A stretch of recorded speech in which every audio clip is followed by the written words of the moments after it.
Good evening, everyone, and thank you for joining us for tonight's presentation. We're very excited about it. I'm Sue Fontaine, the coordinator for Bay State Health, and I'm here with Sarah Fernandez from Health New England, manager of Medicare Advantage. We want to welcome you. Just some housekeeping notes before we start, that all attendees will be muted, but you can type in your questions in the Q&A box, and Dr. Sanderson will get to those at some point during the event. We also will be recording this. So if you want to watch it or send it to some of your friends or colleagues, you can certainly do that. And I'd like to introduce our speaker tonight. She is talking about how to boost resilience in a pandemic, a hot topic.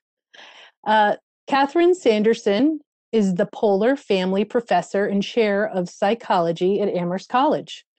She received her bachelor's degree in psychology with the specialization in health and development from Stanford University and received both master's and doctoral degrees in psychology from Princeton University. Her research has received grant funding from the National Science Foundation and the National Institute of Health. Professor Sanderson has published over 25 journal articles and book chapters, in addition to 4 college textbooks, middle school and high school health textbooks, and trade books on parenting, as well as how mindset influences happiness, health, and even how long we live. In 2012, she was named one of the country's top 300 professors by the Princeton Review. Professor Sanderson regularly speaks for public and corporate audiences on such topics as the science of happiness, the power of emotional intelligence, the art of aging well, and the psychology of courage and inaction. These talks have been featured in numerous mainstream media outlets, including The Washington Post, The Boston Globe, USA Today, The Atlantic, CNN, and CBS Sunday Morning with Jane Pauley. She also writes a blog for Psychology Today, Norms Matter, that examines the power of social influence on virtually all aspects of our lives. Dr. Sanderson lives with her husband, Bart, and 3 children, Andrew, Robert, and Caroline, in Hadley, Massachusetts. Welcome, Dr. Sanderson, and thank you for being here tonight. Thank you so much for that lovely introduction, Sue. And I'm so excited to be here to talk with you all tonight. I want to start today with a story that happened just about a year ago now. I had been in the office late one night when an email went out to my entire college on Monday, March 9th, 2020. And the email said, Amherst College is moving to remote learning. Students should pack up their rooms. They will not be coming back the rest of this year. Faculty should transition their classes to online. So it was a shocking email, and students were really devastated, especially the seniors. And at the time, I decided to give my students a couple of weeks to kind of adjust and settle back in before I bothered them about deadlines and assignments and so on. And so I gave one of my students who was doing a thesis with me a couple of weeks, and then I reached out to her and just said, hey, just checking in to see how that thesis is going, because, it's still due. And I got back an email from her almost immediately. And here's what the email said. I have to be honest, I haven't actually worked on my thesis at all since I left campus. Because every time I even think about opening my computer and starting to write, I am overcome with a sense of sadness and loss. And I just can't bear to write. So I sent a very quick email back and I said, listen, let's set up a time to talk. And we talked and kind of worked through some of her challenges there. And she did ultimately turn in an excellent thesis and she graduated. But I'm starting today with that story because it actually was the prompt for the presentation that I'm going to be giving you today. As Sue described in the very nice introduction, I have talked for many years about the science of happiness. And yet, in the middle of a global pandemic, talking about the science of happiness seems a little bit tone deaf. And so what I'm going to be talking about today is what the field of psychology and neuroscience tells us about the science of resilience. And I want to start by describing what is resilience. And in psychology, we talk about resilience as the process of how you adapt. Do you adapt well in the face of adversity? And this could be trauma, tragedy, significant sources of stress, could include a global pandemic, but it could also include other things. It could include family problems, relationship problems, serious health problems, injury, disability, illness, diagnosis. It could also include workplace or financial stressors, getting fired, going bankrupt, and so on. But here's a really fascinating finding. Research in psychology tells us that people who have experienced between 2 and 6 adverse events are actually somewhat happier than people who've experienced no adverse events or only 1. So there seems to be some boost in terms of happiness from the experience of having had some difficult events. And that finding led to a really important illustration in the field of psychology, and that is about something that we call post-traumatic growth. Now, I'm sure everyone listening now has heard about post-traumatic stress disorder or PTSD, but there's another equally important finding in the literature that many people are not aware of, and that is that we also have an opportunity to show tremendous growth following difficult experiences. So I'm now going to give you a quiz. It's not graded, but I am going to ask you in a poll question at the end of this quiz to report your score. So please tally. I'm going to give you a series of items, and for each one, I just want you to say to yourself, is this true or is this false? And anything that is true for you, give yourself 1 point. You can think about any kind of a difficult life experience. You can think about what's happened over the last year with a global pandemic, but you can also think about other personal or professional crises that you faced and the potential growth that came from each. So remember to tally your score, because I am going to ask you to share it anonymously at the end. I changed my priorities about what was important in life. I have a greater appreciation for the value of my own life. I am able to do better things with my life. I have a better understanding of spiritual matters. I have a greater sense of closeness with others. I established a new path for my life. I know better that I can handle difficulties. I have a stronger religious faith. I discovered that I'm stronger than I thought I was. I learned a great deal about how wonderful people are. So I want you now to tally your score. How many of these things did you say true for? Now, your score could range from 0 if you don't think any of these are true for you, or of course, up to 10. And I'm now going to ask you to report that. And if we could have the first poll question up, that would be great. So just take a minute, again, scroll down to the bottom. If you are at the 9 or 10, which are kind of hidden, I think, in the polling. And we'll just give this, 30 seconds or so. But if you would please put in your score, that would be great.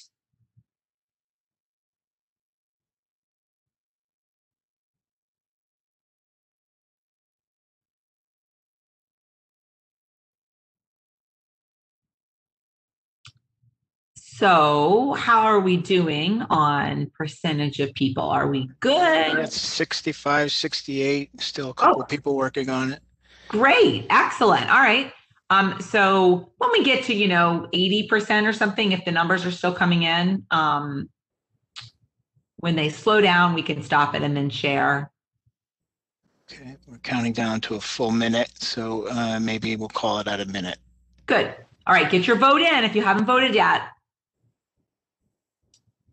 Okay. All right, and let's see where you were. And I have been doing a version of this talk for groups all across the country. And it's been fascinating to see the sort of range of answers and frankly, the consistency of answers across different groups. So can we share that? Can we share? Oh, there we go. Ooh, a bar graph. How cool.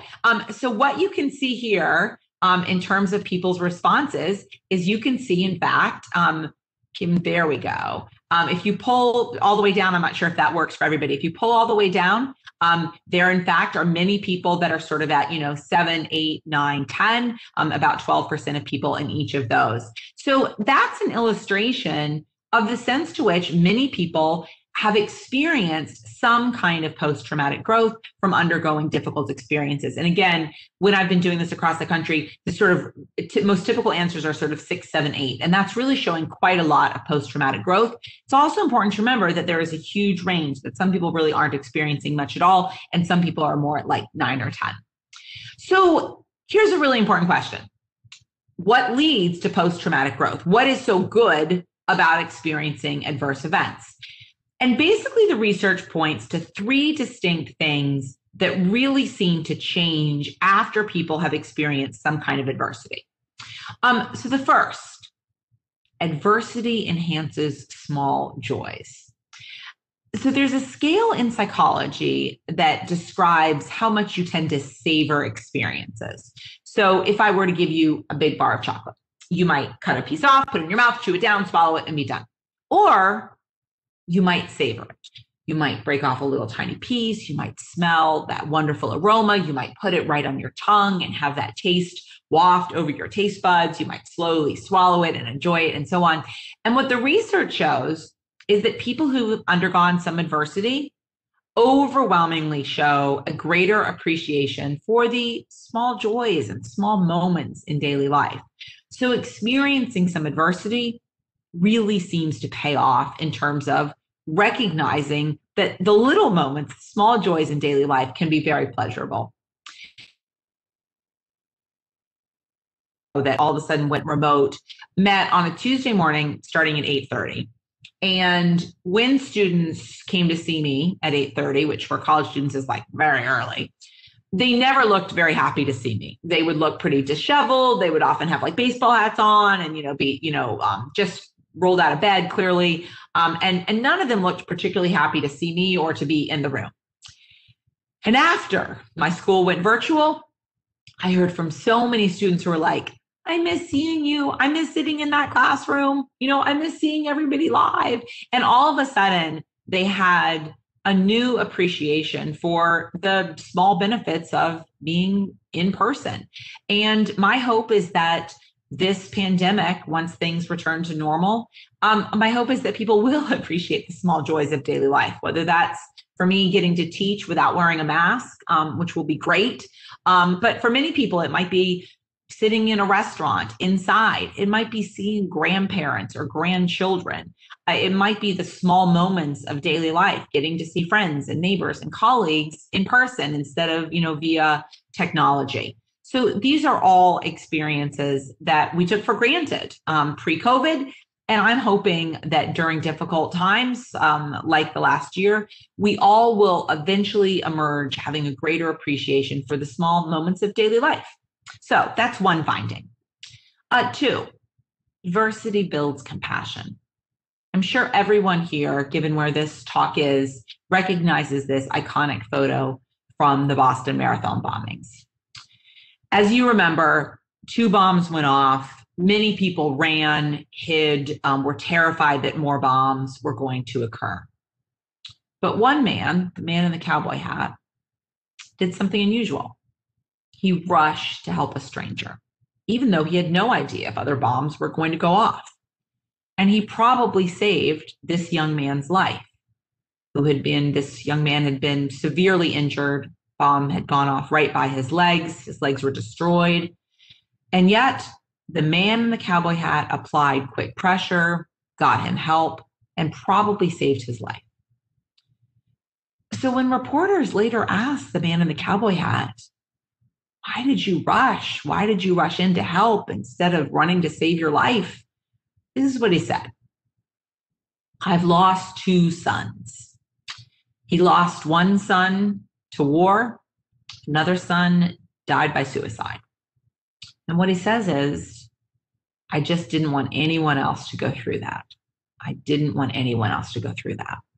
And that's an example about how his experience of major adversity and loss, losing both of his kids, led him to feel great compassion.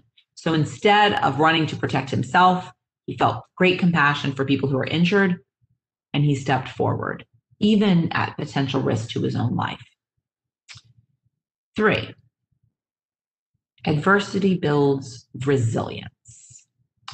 There is lots of evidence that we learn to be more resilient by undergoing some adversity.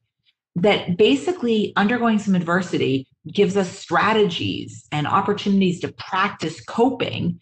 And once we've developed those skills, we can actually use them in other situations. So the experience of some adversity actually helps us build important skills and strategies that we can put to good use when other difficult things happen. Many colleges and universities have a pretty standard program for first-year students in which they all go off and do something, an outward bound trip, a hiking program, a canoe trip, something. And they do that in part because those trips require students to develop some coping skills. They're out in the wilderness. They don't really know, are they going to be able to start a fire? Are they going to get along with these strangers? Is there going to be enough food, and so on. They get through it. They return to campus, and all of a sudden, they have this newfound set of skills for coping. And those skills really pay off later on. So when the student gets a C on their first midterm, or their girlfriend or boyfriend breaks up with them, or if they don't get that internship they applied for, other difficult things happen, they in fact have skills necessary to cope. And that's a really important finding. One of my most treasured roles at Amherst College, where I teach, is that I am the faculty advisor for a cancer support group.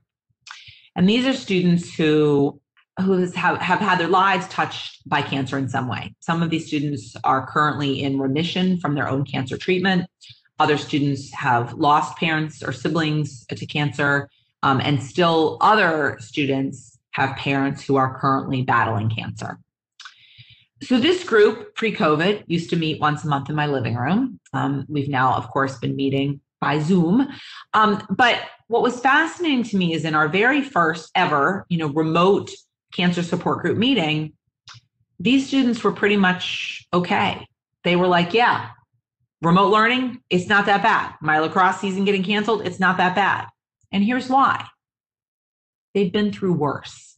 And so when their peers and classmates were devastated by the move to remote learning, these students were sad, but they weren't devastated because their experience had given them some skills in resilience and some skills in coping.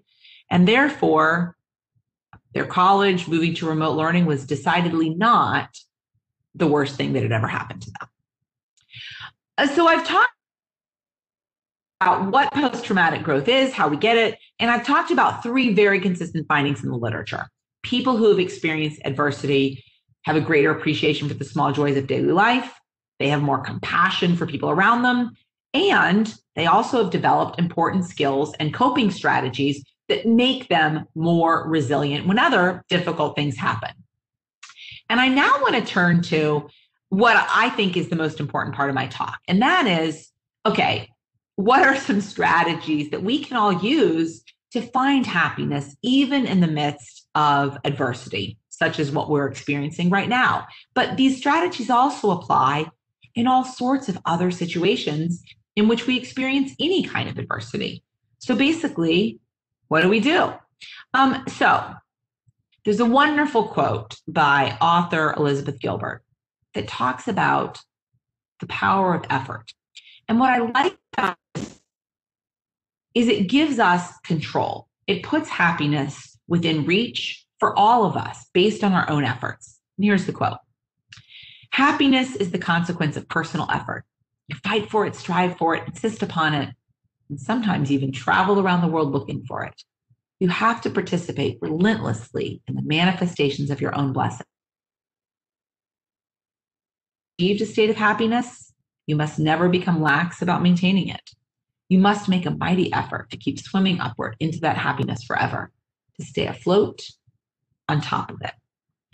And what I like about this quote is that it gives us control over how we feel. We often tend to think about happiness as something that happens to us, if we win the lottery or if we are genetically lucky or whatever. But the reality is that for most of us, happiness involves effort.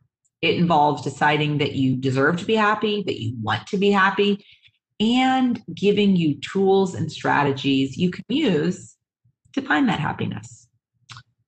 So what do we do?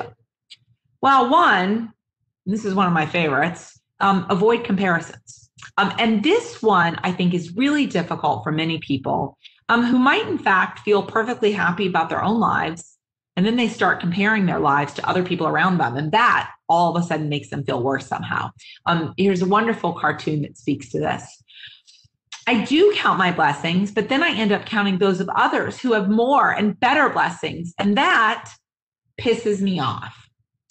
And again, as Teddy Roosevelt said, comparison is the thief of joy. So one of the challenges for many people is that we spend time on social media, and social media forces us to make these comparisons, and social media often shows us comparisons that unintentionally perhaps make us feel worse. So when you spend time on what I like to call fake book, overwhelmingly, people tend to post certain kinds of things. They post the good. My son is valedictorian. I just, cleaned out my entire basement. My daughter just, whatever. Overwhelmingly, people post about wonderful things about their families, about their lives and successes. And the challenge is, if you go on social media and you're not feeling so good, it can actually make you feel decidedly worse. So if you know that for you, social media, it forces comparisons that don't increase your happiness,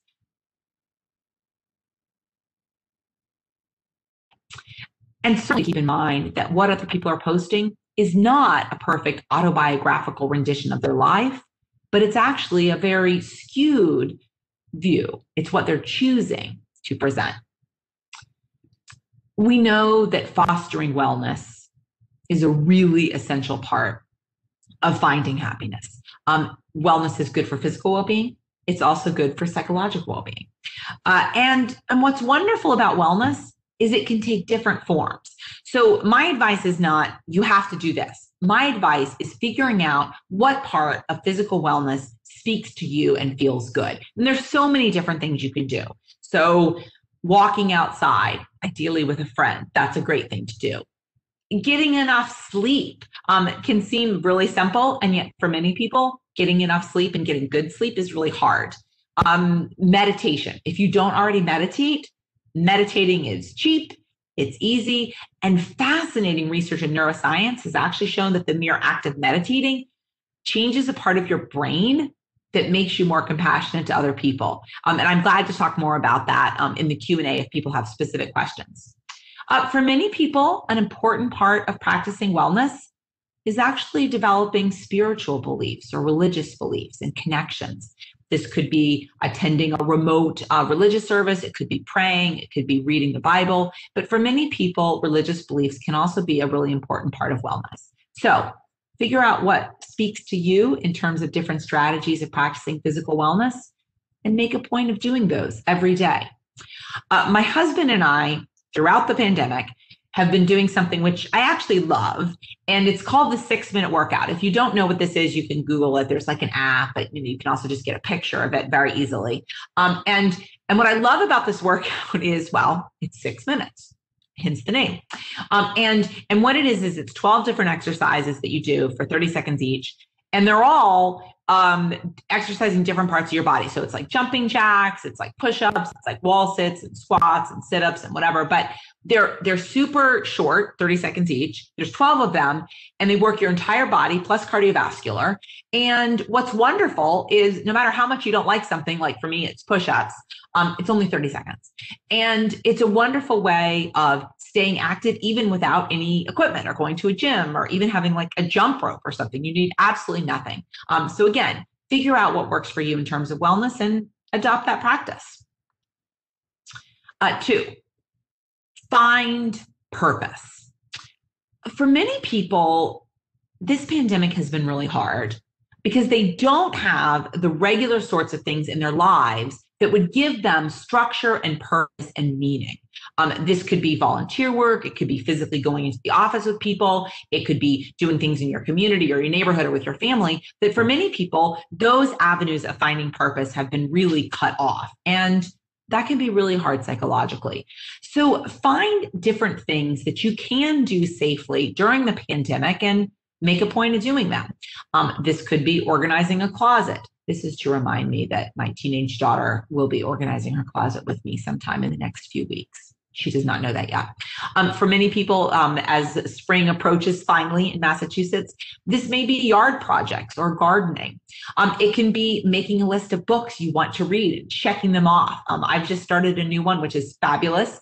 And I'm now making a point every night to read a few chapters before I go to bed, which for me is hard because I have had a tendency to scroll on social media, and that's not particularly relaxing. So I'm now reading a book.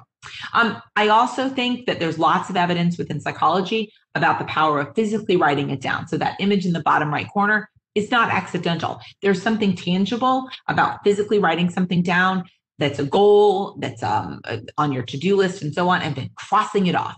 So find things that are important to you, find things that will give your life structure and meaning, set goals, work towards them. It's good for psychological well-being.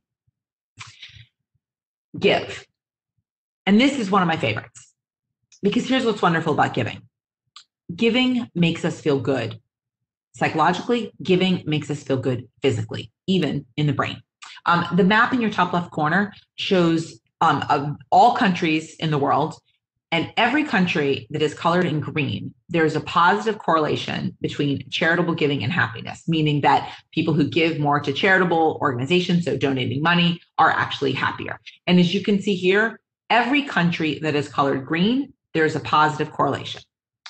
Now, you might be saying, well, does that mean that giving makes people happy or wealthy people give? Or is it really that if you are happy, then you choose to give? So to sort of disentangle these different explanations, researchers in 20 different countries around the world did something else. They brought in people for a short psychology study. And half of them, they said, here's a gift bag that you get to keep to thank you for coming in for this study. The other people, they said, here's a gift bag that we are giving to a local hospital to thank you for coming in for this study. And then they measured happiness. Can you predict what they found? People whose bags were going to the hospital felt happier than people who got to keep their bag. And that's a remarkable illustration that giving, even to a stranger, actually makes us feel good. People who volunteer in their community actually experience higher levels of happiness. And you can volunteer in ways online without even doing something in person. So you can volunteer safely. You can donate blood. Donating blood is another, again, way of giving, makes us feel happier. Research using fMRI data, so looking at patterns of brain activation, has actually found that when you think about giving a gift to a friend, it activates a particular part of the brain. And it's the exact same part of the brain that is activated when you do other rewarding experiences, such as when you eat chocolate. Also, when you use cocaine, but that's like a less, good practical source of advice. Spending time in nature. Spending time in nature is one of the most consistent findings in the literature, that it is tremendously beneficial for both psychological and physical well-being. One of the earliest studies on this topic was done at a hospital in Pennsylvania. And what they did in this hospital was they compared rates of recovery for patients who just come in for the same routine scheduled surgery, but had been assigned to one of two wings in the hospital. Now, the way this hospital was set up, one of the wings of the hospital overlooked a park. So people assigned to that wing saw cars and asphalt and traffic. The other wing of the hospital overlooked a lovely park. So people assigned to this wing saw trees and bushes and flowers and grass. So the researchers in the study compared rates of recovery for patients who'd come in and been assigned to one of these two wings. And here's what they found. Compared to people who'd been assigned to the wing overlooking the parking lot, people who were assigned to the wing overlooking the lovely park got out of bed faster, needed lower amounts of pain medication, had better reports from the nurses, and got discharged faster from the hospital. So across every single dimension they'd studied, researchers found that simply looking at nature out a window led to faster recovery from surgery. Now, that's a really remarkably important finding. So to examine why, what is it about just seeing nature through a window that leads to faster recovery from surgery, researchers did a very recent follow-up. And in this study, they brought in people, they put them in an fMRI machine to measure patterns of brain activation, and then they showed them different images. And two of the images I'm actually showing you today. The two bottom images on the screen were shown in this study. Now, what you can see from these images is that both of them are visually very appealing. They show clouds and sky in a range of colors. It's not that the urban city skyline is showing, graffiti and smog and traffic. They're both visually appealing pictures. And yet, what you can see is that people's brains reacted in remarkably different ways to these two images. People who were looking at the urban city skyline showed lots of brain activation. Their brain was active or firing. People who were looking at the rural nature scene showed relaxed, calm brain waves, like they were meditating or sleeping. So this finding really points to one of the key benefits in terms of what's so good about spending time looking at nature through a window. Well, it may actually help relax the brain at a neurological level. And that probably means the body can devote more resources to recovering from surgery. Now, a really important question, and one you may be thinking is, well, do I have to move to, Wyoming or a farm or whatever to experience those kinds of benefits? And the good answer to that is no. Research, in fact, has shown that simply spending time in a green setting within an urban environment also leads to increased happiness and better health. So even relatively short-term periods of time in terms of exposure to nature can really pay off.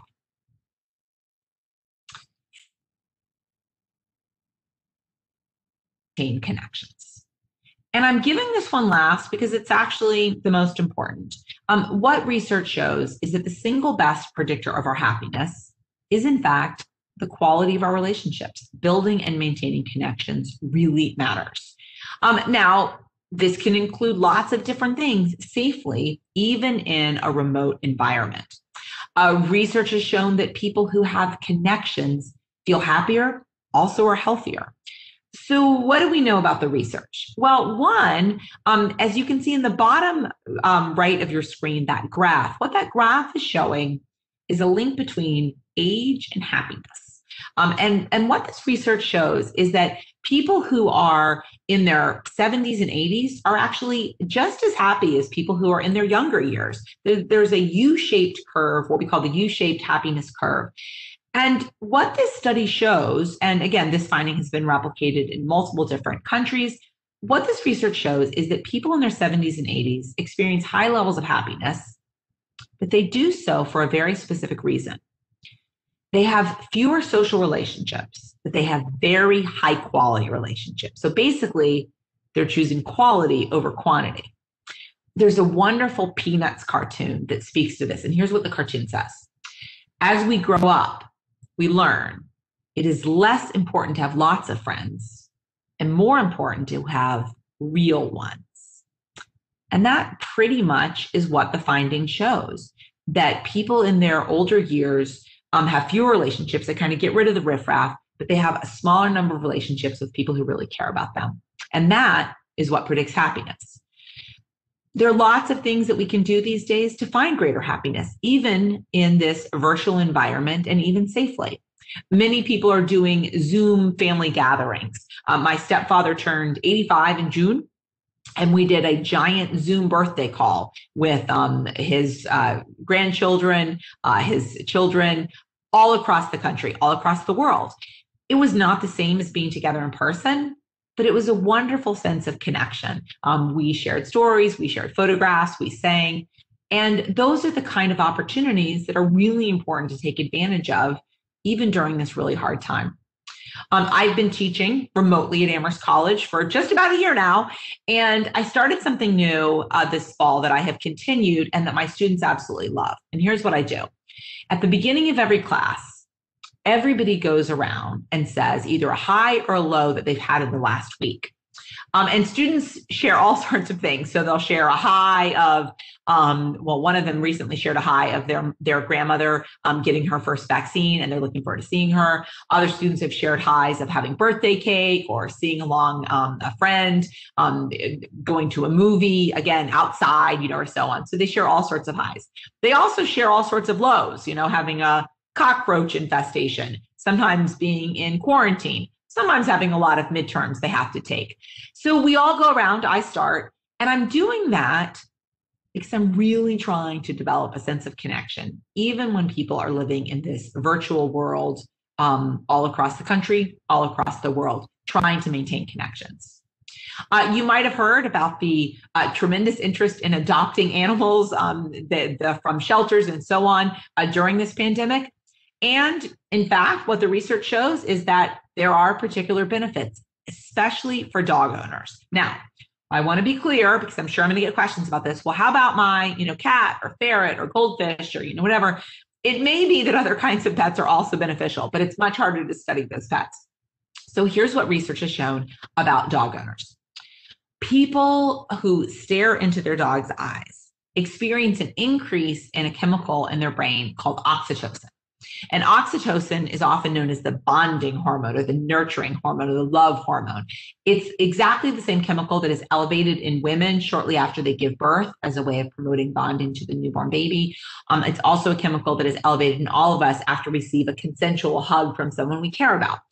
So what's fascinating is that the mere act of staring into your dog's eyes leads to this increase in oxytocin for you and leads to an increase in oxytocin for your dog.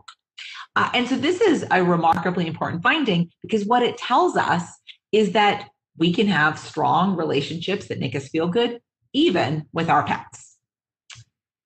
Now, I want to turn to a poll question, one more. And this says, I want you to think about what you've done over the last year-ish or 6 months in terms of trying to increase happiness. So I've talked about all of these strategies: fostering wellness, finding purpose, giving a gift, spending time in nature, and building connections. Now, I think you can answer more than one. Is that true? Have we set it up so in the poll you can answer more than one? Hope so. I believe so. Good. Okay. So you don't have to just choose one. But I love seeing what people are doing. And what I'm hoping is that many of you are probably doing some of these. Some of you may be doing all of these. But what I'm hoping is that now you know the science behind what you're doing. And I'm also hoping that if there's one or two of these that you haven't yet tried, maybe you've gotten some new ideas today of things that you could do. So we'll just give this a few minutes. A few seconds. And please get your answers in, and then we will share them.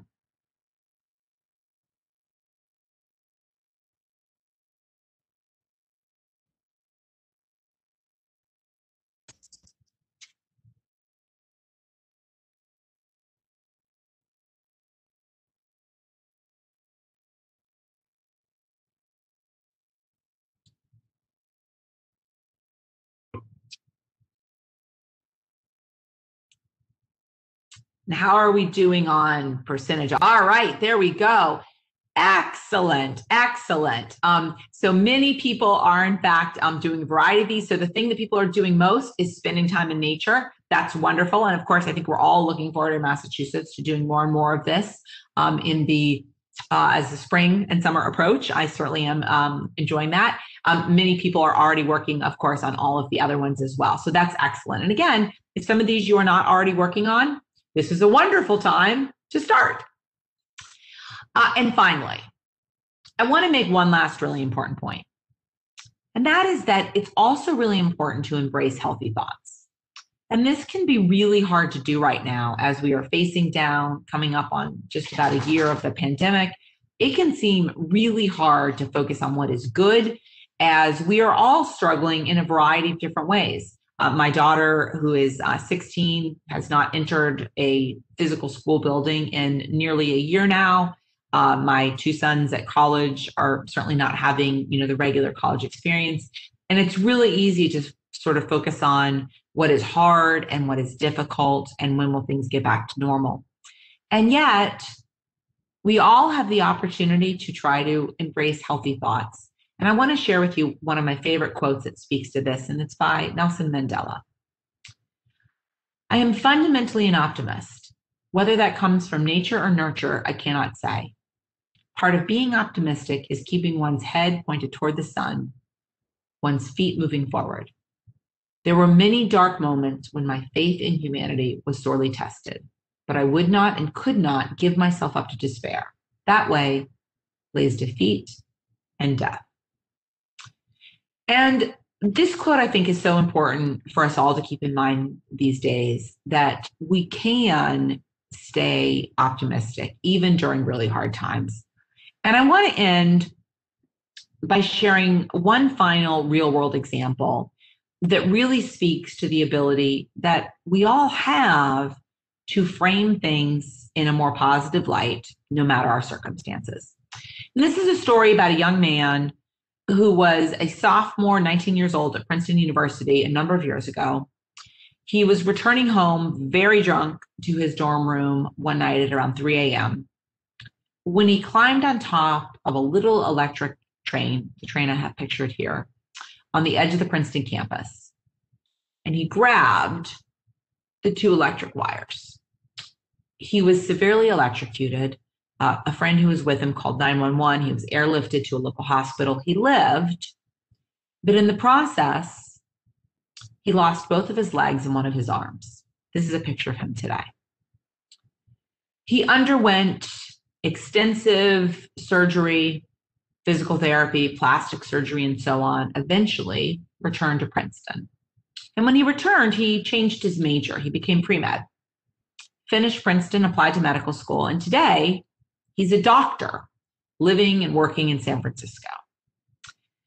And a few years ago, the Princeton Alumni Magazine interviewed him, and the reporter asked him the question that I imagine we all would ask him if we had the opportunity to meet him. And here's the question. If you can undo that night that so dramatically changed your life and body in fundamental ways, would you go back in time and undo it? And here's what he said. No. Too much good stuff has come out of it. I was not headed towards a career in medicine before the accident, and I don't think I'd be as good a physician if I hadn't had that experience. He works today with quadriplegics, with paraplegics, with amputees. And what he says is, when I walk into somebody's hospital room, there's an immediate sense of rapport because they look at me and they look at my body and they immediately understand that on some level, I get what they are going through. And that ability to immediately create this sense of connection lets me be a better physician than if I hadn't had the accident. And to me, that is a powerful example of the ability to frame things, no matter what, in a positive light, to develop that sense of optimism and embrace a positive mindset. And I want to end today by sharing one final quote with you. And it's from a wonderful book called by Pat Conroy, called My Losing Season. And what this book describes is a basketball team that loses again and again and again, and the lessons that he took from that loss. And here's the quote. Sports books are always about winning because winning is far more pleasurable and exhilarating to read about than losing. Winning is wonderful in every aspect, but the darker music of loss resonates on deeper, richer planes. Loss is a fiercer, more uncompromising teacher, cold-hearted but clear-eyed in its understanding that life is more dilemma than game and more trial than free pass. My acquaintance with loss has sustained me during the stormy passages of my life. When the pink slips came through the door, when the checks bounced at the bank, when I told my small children I was leaving their mother, when the despair caught up with me, when the dreams of suicide began feeling like love songs of release.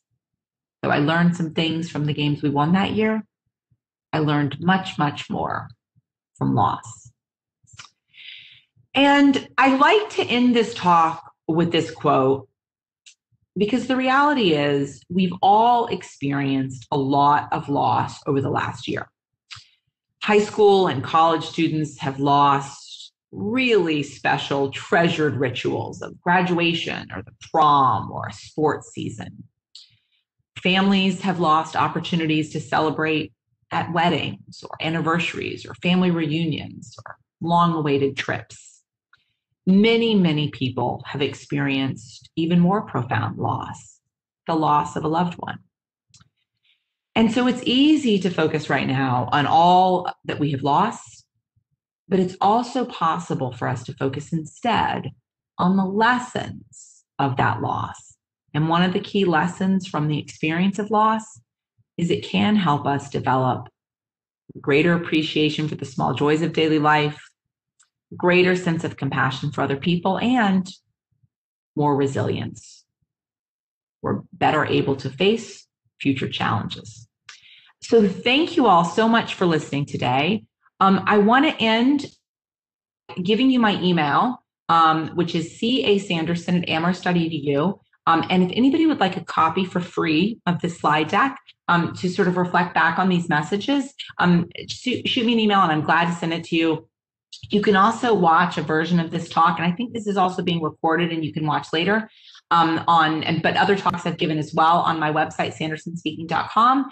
I'm on Instagram talking about happiness and health and resilience all the time at Sanderson Speaking.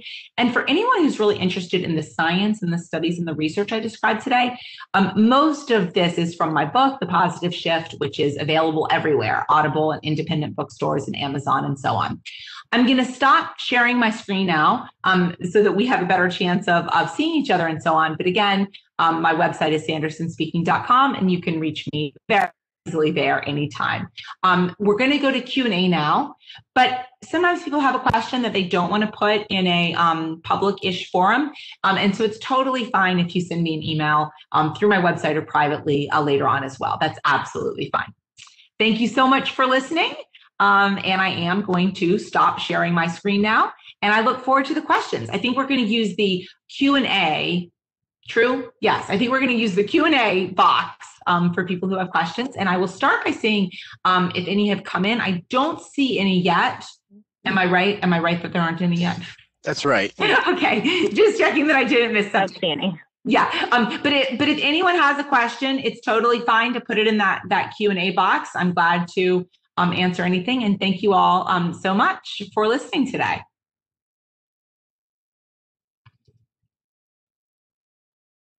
Dr. Sanderson, would any of your tactics work for people maybe who have fear of failure or whatever?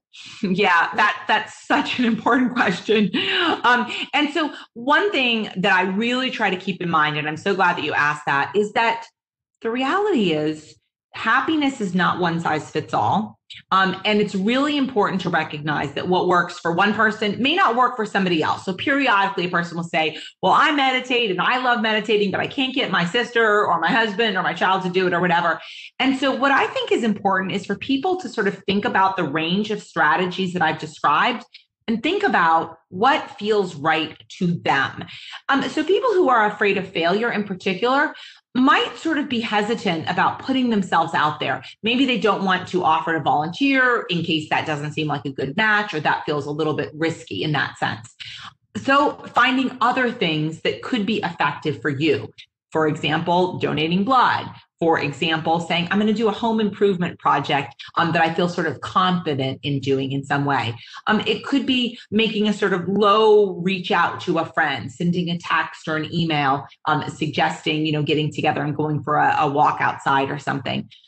Certainly fear of failure could make some of these harder, but other ones could actually work, very well.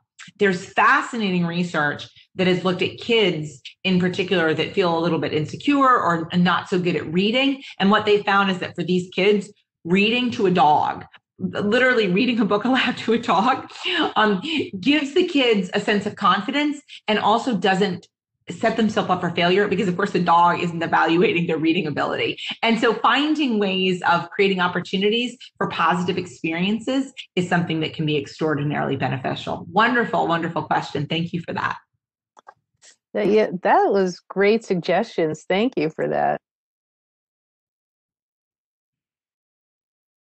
We'll give folks just another minute, but I just wanted to thank you so much for that brilliant presentation and the great visuals. And we've already had some requests for the recording link. Well, and your TED Talks. Well, as you can tell, I'm super passionate about psychology, and giving this talk is such an important reminder to me of the kinds of things that are important. And frankly, this is a really hard time, and being able to get tools and strategies based in science that we know can make us feel better is really important. And I'm hoping that everyone who listened today learned something, maybe laughed some, but what I'm really hoping is that everybody learned some kind of tool or strategy that they could implement and moving forward, maybe for themselves, maybe they could share it with a friend or a family member who might be struggling in some way. But I'm just really hoping that people got something they can use. I think that's an excellent point about the science of it, especially since we're a healthcare organization, Health New England and Bay State Health, that we do want to follow the science. And you being an expert in psychology, it was really great scientific and fun content that you shared today. I was laughing. I was sorry I was on mute because I was really laughing. So you're great anecdotes. I was doing the same, Sue. And shaking my head. Yes, yes, yes. Every time you said something. It was great. I'll say somebody at some point, I can't even remember what the talk was, but somebody was like, well, is this just all your opinion? And I'm like, no, none of this is my opinion. I'm like, nobody wants to hear just like my opinion. I'm telling you what the science is. Like, that's it. Like, I didn't do all this research, but what I've done is I've read all the research, I've studied this topic, and now I'm trying to share it with you in sort of a bite-sized, more manageable way. But no, none of this is just like this person woke up and had this opinion that she's going to share with you all. Yeah, this is all based in science.